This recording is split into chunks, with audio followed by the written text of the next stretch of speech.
Jeremiah chapter 32 verse 17. Ah, sovereign Lord, you have made the heavens and the earth by your great power and outstretched arm. Nothing is too hard for you. Sa Tagalog po ay, O Panginoon Diyos, nilikha niyo ang langit at lupa sa pamamagitan ng kapangyarihan ninyo. Walang anumang bagay na hindi niyo po magagawa. Magandang araw, ang tatalakayin po natin ngayong araw sa ating daily devotion ay ang praying with adoration. At ang una pong katuruan na natutuhan ko ngayong araw kay Pastor Russell Ocampo ay the prayer of adoration acknowledges God's character. Ang panalangin po natin at pagsamba o panalangin ng pagsamba natin o yung adoration ay kinikilala at pinapahalagahan ang likas na katangian ng ating Panginoon Diyos.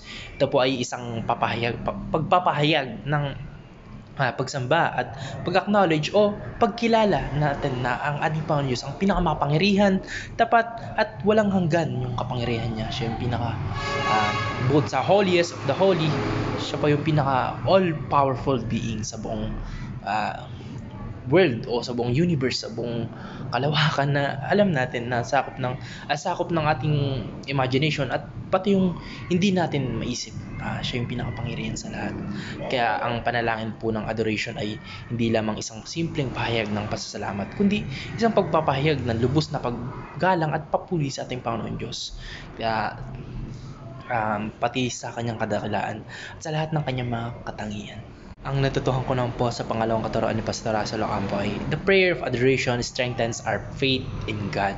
Ang panalangin ng pagsamba po natin o yung adoration ay nagpapalakas at nagpapatatag ng ating pananampalataya sa ating Panginoon Diyos. Kapag tayo ay nananalangin ng ganitong uri ng panalangin ay itinututok natin yung ating mga isip at puso sa katangian ng ating Panginoon Diyos. At sa paggawa nito, pinapalakas natin yung ating mga pananampalataya sa Kanya o yung faith natin sa Kanya.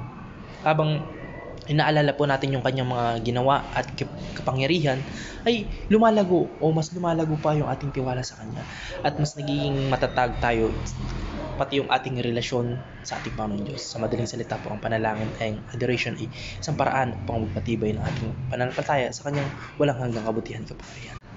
Ang natutuhan ko naman po sa pangatlong katuruan ni Pastor Russell Ocampo ay the prayer of adoration gives meaning to our situations. Kapag tayo ay nananalangin ng panalangin ng pagsamba para sa ating Panginoon Diyos at sa kanyang kadakilaan ay yung focus natin nasa kanya lang at nasa kanyang kadakilaan o sa kadakilaan ng ating Panginoon Diyos. Kapag tayo ay nananalangin ng may adorasyon ay gino-glorify natin o mas itinataas natin yung ating Panginoon Diyos at hindi lamang sa ating mga problema. Ito po ay nagpapalawak ng ating pananaw at nagiging gabay upang makita natin yung layunin at kahulugan ng ating karanasan sa buhay. Kaya ang panalangin po ng adoration ay tumutulong sa atin na makahanap ng pag-asa at tiwala sa ating Panginoon Diyos. Kahit na sa gitna ng pagsubok, problema, yung mga kinakaharap nating hamon sa pang-araw-araw ay tumutulong yung praying with adoration, tumutulong sa atin para mas mapalakas yung faith natin at mas tumibay tayo sa araw-araw na kinakaharap nating mga suliranin. Kahit na yun nga sa gitna ng pagsubok, dahil alam natin na siya yung may control at layunin sa lahat ng nangyayari. Nothing is impossible with our Lord God. Tapos isipin lang natin na kada problema o test na ibinibigay sa atin ng Panginoon Diyos ay nagbibigay siya ng ano nga ba yun, kung sa sunog ay fire exit, hindi nagbibigay ng suliranin o pagsubok ang ating Panginoon Diyos nang walang fire exit. Kaya yun po yung lagi nating alalahanin kapag may hinaharap tayo o kinakaharap tayong problema. Kasama natin ng Panginoon Diyos at